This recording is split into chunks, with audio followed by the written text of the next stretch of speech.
ফুরফুরায় আর যেতে হবে না, অমুক জায়গায় চলে যাবে, যা দরকার হয় ফতোয়া মতোয়া চতোয়া সব নিয়ে নেবে। ফতোয়ায় দেখছিলাম বলছিলেন বছরে 5টা রোজা রাখা মাকরুহ। আমার বলছে আমি আমির শরীয়ত, আমির শরীয়ত হবে, আমির শরীয়ত। ওসব চামচ কিছু আছে ছাত্র মাত্র, ওসব উল্টো পাল্টা বকতে লেগেছে টিভিতে ইউটিউবে। আমিরের শরীয়ত কি জানি বাবা, কে বলছিল আমিরের শরীয়ত না শয়তান আল্লাহ জানে। সেদিন ওয়াজ করতে করতে দেখি, এই ভুল হচ্ছে, ইউটিউব দেখছি মাঝে মধ্যে, দেখি নিজে তা নয়, দেখি হুজুর এসছে আস্তে আস্তে ধরে ধীরে, আর জওয়ান যুবতী ছেলে ফুল ছড়াচ্ছে গায়ে। হ্যাঁ মেয়েরা গো, জওয়ান যুবতী মেয়ে ছেলে ফুল ছড়াচ্ছে নি, মেয়েরা ফুল ছড়াচ্ছে গায়ে, আর হুজুর যাচ্ছে আর ফুল ছড়াচ্ছে, আর কি বলছে, তালা আল বাদরু আলাইনা মিন সানিয়াতিল ওয়াদাই। ওই হুজুর আবার ফতোয়া দিয়েছে মেয়ে ছেলের সঙ্গে দেখা করা তো দূরের কথা, তার গলার আওয়াজ যদি পাওয়া যায় জেনার গুনাহ ঘাড়ে পড়বে, জেনার গুনাহ।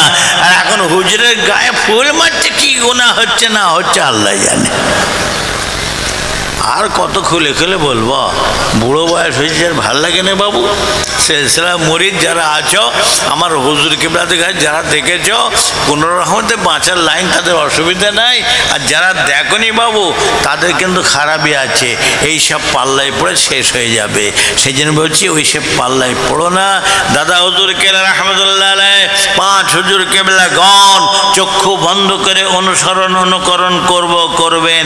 এবারে যত হুজুর আছেন, ভাই সাহেব হুজুর, ভাইপো হুজুর, ভাতিজা হুজুর, ভাইজান হুজুর, ভাগনা হুজুর, মামু হুজুর, নাতি হুজুর, পোতা হুজুর, শ্বশুর হুজুর, জামাই হুজুর, শালা হুজুর, বোনাই হুজুর, যত সব হুজুররা আছে চোখ বন্ধ করে অনুকরণ করব না, করবেন না।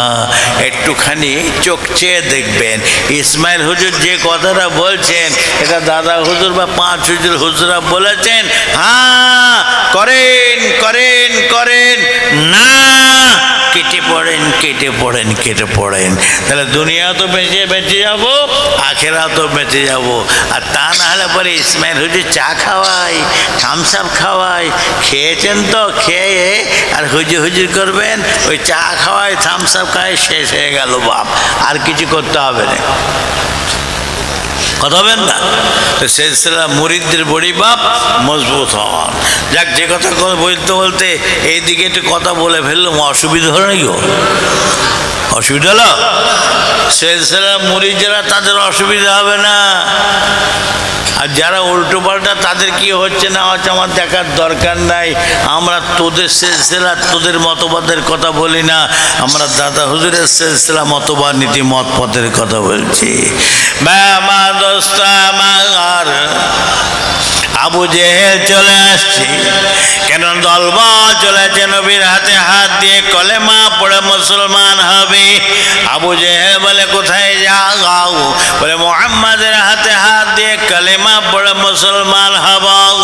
দলবল যখন কিছু বলতে পারে না, শয়তান মার্কা হলে মাথায় শয়তানিও বুদ্ধি আটে যায়। বলে তোমরা যখন কলেমা পড়বে বলছ, সেখানে তো আমার কিছু বলার নাই, তবে একটা কথা বলতে চাই, তোমরা একটা কাজ করো, এমনি তেমনি কলেমা পড়ো না, একটু পরীক্ষা করে নিয়ে পড়ো। তখন তারা বলছে আমরা কি পরীক্ষা করব? তাহলে আপনি চলেন। আর ও তো চাইছিল ওইটি, দালালি করবে, মনে মনে করে যাচ্ছে, গিয়ে এমন একটা অলৌকিক ঘটনা দেখতে চাইবো, হযরত মুহাম্মদ সকলে বলুন সাল্লাল্লাহু আলাইহি সাল্লাম চোখে দেখাতে সক্ষম হবে না, আর এরাও কলেমা পড়বে না, আমার উদ্দেশ্য সফল হয়ে যাবে। দলবল নিয়ে চলেছেন নবীর কাছে, গিয়ে বলে মুহাম্মদ তোমাকে নবী বলে মানব, স্বীকার করব, সব কালেমা পড়ে মুসলমান হব, যেটা অলৌকিক ঘটনা দেখাতে পারো। বলে চাচা যান আমি কি অলৌকিক ঘটনা দেখাবো।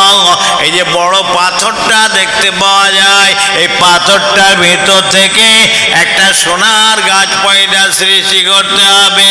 যে গাছটা 6টা ডাল হবে, প্রত্যেকটা ডালেতে 6 রকম করে ফল হবে, প্রত্যেক ডালেতে 100 করে পাতা হবে, প্রত্যেক পাতাতে কালমে লা ইলাহা ইল্লাল্লাহ মুহাম্মাদুর রাসূলুল্লাহ সাল্লাল্লাহু আলাইহি ওয়াসাল্লাম এই কালিমা পাক লেখা থাকবে। যদি এই অলৌকিক ঘটনাটা দেখাতে পারো, সব কালিমা পড়ে মুসলমান হয়ে যাব। নবী আমার মনে মনে বলেন আল্লাহ আয় রাব্বি আল্লাহ। আবু জেহেল বলে কিনা সোনার গাছ 6টি ডাল, 6 রকম ফল, এক একটা ডালে প্রত্যেক ডালে 100 করে পাতা, আবার কালিমা পাক লেখা। আয় আল্লাহ আমি কেমন করে দেখাবো?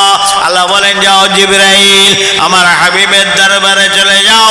আমার হাবিবকে গিয়ে বলো চিন্তার কারণ নাই, ওই পাথরটার কাছে গিয়ে শুধু বলতে বলো ওরে পাথর, আবু জেহেল যে ধরনের গাছ দেখতে চাইছে আল্লাহর হুকুমে সেই ধরনের গাছ পয়দা সৃষ্টি হয়ে যাও। নবী আমার পাথরটার কাছে এসে বলার সাথে সাথে দেখা যায় একটা সোনার গাছ পয়দা সৃষ্টি হয়েছে।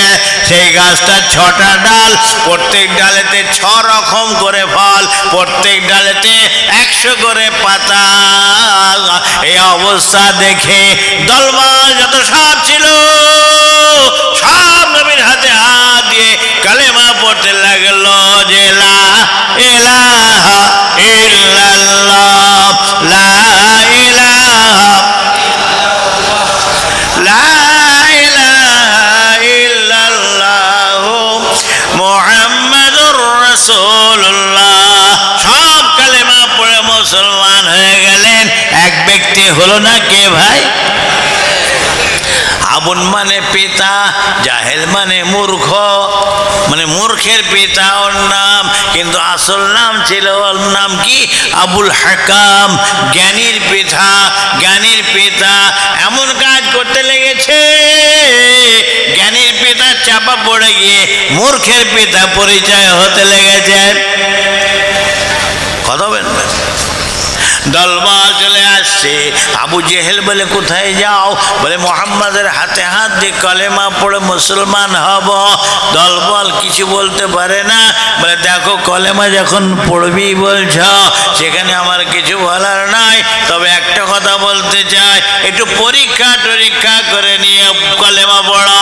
তাহলে আমরা কি করব? আপনি চলেন, তাহলে আপনি তাহলে পরীক্ষাটা করবেন। আর ও তো চাইছিল তাই দালালের দালালি।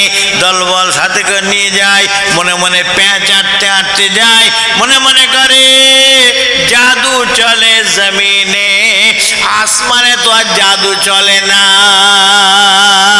গিয়ে বলবো মুহাম্মদ এই চাঁদটাকে 2 টুকরো করো, তাহলে চাঁদটা 2 টুকরো করতে পারবে না, এরাও কলেমা পড়বে না, আমার উদ্দেশ্য সফল হয়ে যাবে। দলবল নিয়ে বলছেন মুহাম্মদ যদি এই অলৌকিক ঘটনাটা দেখাতে পারো সব কালেমা পড়ে মুসলমান হয়ে যাব। চাচা যান আমি কি অলৌকিক ঘটনা দেখাবো? বলে আসমানে যে চাঁদটা আছে এই চাঁদটা 2 খণ্ডিত করলে সব কালেমা পড়ে মুসলমান হয়ে যাব। নবী আমার চুপ করি, মনে মনে মনে আল্লাহ দরবারে ফরিয়াদ করছেন, এ রব্বি আল্লাহ আমি কেমন করে চাঁদটা 2 টুকরো করব? মনে মনে ফরিয়াদ করছেন আল্লাহ দরবারে। আর আবু জেহেল খুব মুচকি মুচকি হাসতে লেগেছে।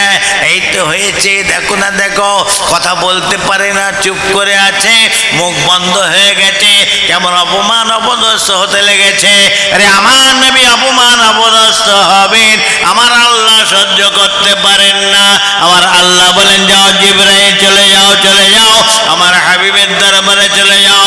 আমার হাবিবকে গিয়ে বলো জাবলে খুবাইস পাহাড়ে উঠে শাহাদত অঙ্গিটাকে নিয়ে চাঁদের দিকে লিখে আঙুলটা হিলিয়ে দিতে বলবেন। আমার হাবিব আঙুল হিলানোর সাথে সাথে আমি আল্লাহ চাঁদটাকে 2 টুকরো করে দেব।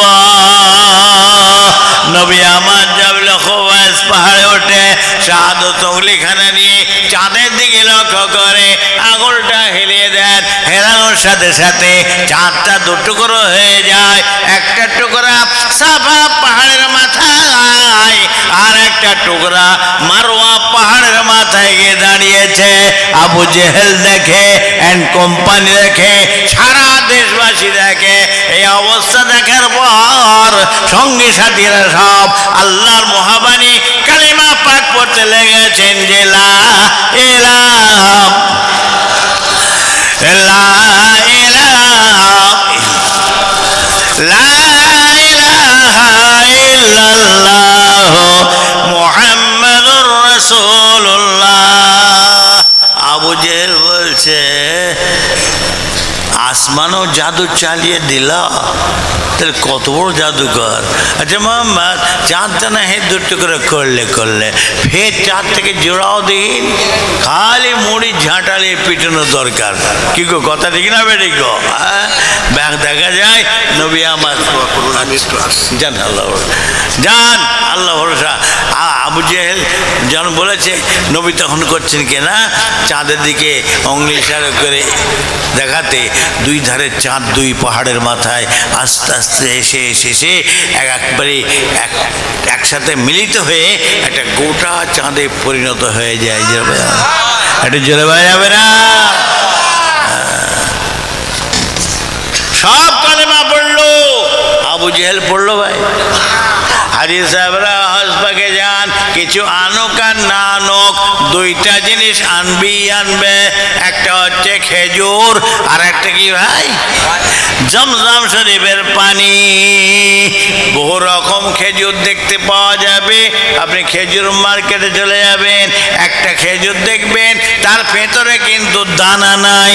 সব খেজুরের দানা আছে, আর ওই খেজুরের দানা নাই। ওই খেজুর খেয়েছেন না খাননে ভাই? তো সবের দানা আছে, অন্যায় কেন থাকবে কি করে? আবু জেহেল যে বের করে নিয়েছিল দানা, সেই দানাবিহীন খেজুর বংশ আজও রয়েছে। হ্যাঁ, দানা থেকে আঁটি থেকে খেজুর গাছ হয়, ও তো দানাই নেই, কি করে গাছ হবে? আমার দেশে কলা গাছ আছে, তো কলা গাছের তেওড় বের হয়, দেখেছেন? তেওড় কি বলে আপনার দেশে? তেওড়। ওই খেজুর গাছের তেওড় বের হয়, ওই খেজুর গাছ বংশ আজও রয়েছে। জোরে বলা যাবে না? আচ্ছা, ওই খেজুর বংশ যখন রয়েছে, আবু জেহেল বংশ আছে না নাই গো? জোরে বলে। আবু জেহেল বংশ অ্যান্ড কোম্পানি আছে বাপ, তার থেকে খুব সাবধান। খুব বুঝে শুনে বাপ, হ্যাঁ, খুব বুঝে শুনে। সিলসিলা মুরিদ মজবুত হন বাপ। একবার দরুদ শরীফ আল্লাহুম্মা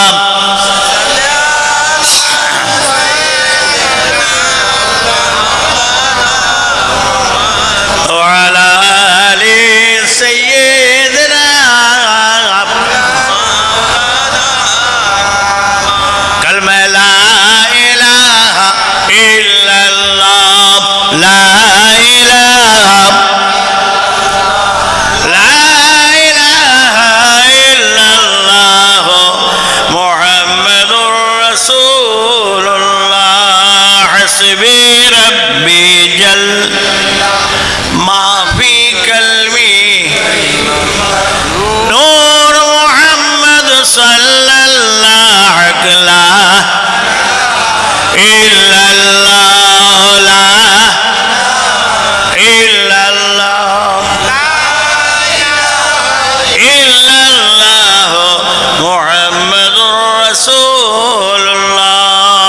সাল্লাল্লাহু আলাইহি ওয়াসাল্লাম।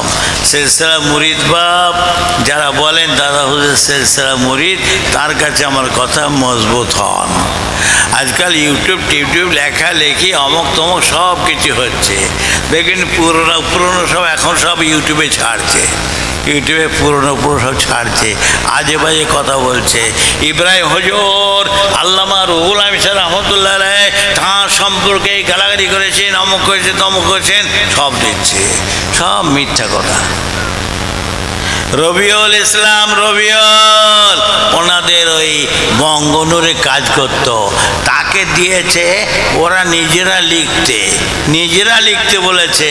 বলে ইব্রাহিম হুজুর এগুলো লিখতে বলে না, ওরা বলেছে মসজিদে বসে বলছি, আল্লাহর কসম করে বলছি, যদি আমি মিথ্যা কথা বলি আমার বিবি তালাক পড়ে যাবে। তাহলে কত বড় ফিচল মার্কা দেখছেন তো, হ্যাঁ? আমির শয়তান হবে না শরীয়ত হবে আল্লাহ জানে। তলা আল বদরু আলাইনা, এটা তো আকাশুল খাস নবীর জন্য, কথা ঠিক না বেঠিক গো? হ্যাঁ, আর এখন তলা আল বদরু আলাইনা নবী হবে নাকি দাবি করবে নাকি আল্লাহ জানে। হ্যাঁ, সেদিন আমি বলছেন, একজন বলছে নবী দাবি করে ফেলেছে, বলছে আমি যখন নবী হতাম তাহলে কলেমার হতো লা ইলাহা ইল্লাল্লাহ আব্দুল মতিন রসুলুল্লাহ নওয়াজবিল্লাহ মিন যালিক। কথা বলেন না তো, সিলসিলায় মুরিদ বাপ মজবুত হন। আপনাকে আমি ইসমাইলকে মানতে হবে না, আমার মতপথ অনুযায়ী চলতে হবে না। আমরা দাদা হুজুরকেরা মতবাদের মানুষ, নীতিপথ মতপথের মানুষ, কি কথা ঠিক না বেঠিক? আগেই বলেছি, এখনো বলছি, দাদা হুজুর 5 হুজুর সব চোখ বন্ধ করে, আর যত হচ্ছে সব চোখ চেয়ে, কি কথা ঠিক না বেঠিক? হ্যাঁ, সেই জন্য বলে খুব সাবধান, খুব বুঝে শুনে। ISF Indian secular front, secular মানে কি ভাই? ধর্মনিরপেক্ষ। সেকুলার মানে কি বললাম? ধর্মনিরপেক্ষ কোনো মুসলমান হতে পারে না। যদি কোনো মুসলমান বলে আমি ধর্ম নিরপেক্ষ, তার ঈমান থাকবে না, মুসলমানের খাতা থেকে নাম কেটে বাদ যাবে। জামানার মর্যাদাদের সিলসিলায় আঘাত করছিস কেন? হ্যাঁ, দাদা হুজুরকেরা বলেছেন আমি কয়েকটা দাবি রাখবো, কিয়ামতের দিন ধরব, যার মধ্যে একটা আমার সিলসিলা যারা ক্ষতি করবে, আমি আবু বকর দাবি রাখলাম কিয়ামতের দিন ধরব। কত বলেন না? খুব সাবধান বাপ, খুব বুঝে শুনবে। বছরে রোজা রাখা কটা হারাম গো? সবাই একসাথে জোরে বলেন না। 5টা। আল্লামা রুহুল আমিন রহমতুল্লাহ আলাইহি শিয়া আছেন, মোরে জিন্দা, জোরে বলা যাবে না? তার কিতাবে লিখে দিয়েছেন 5টা। এবার আমি ফতোয়া দিচ্ছি।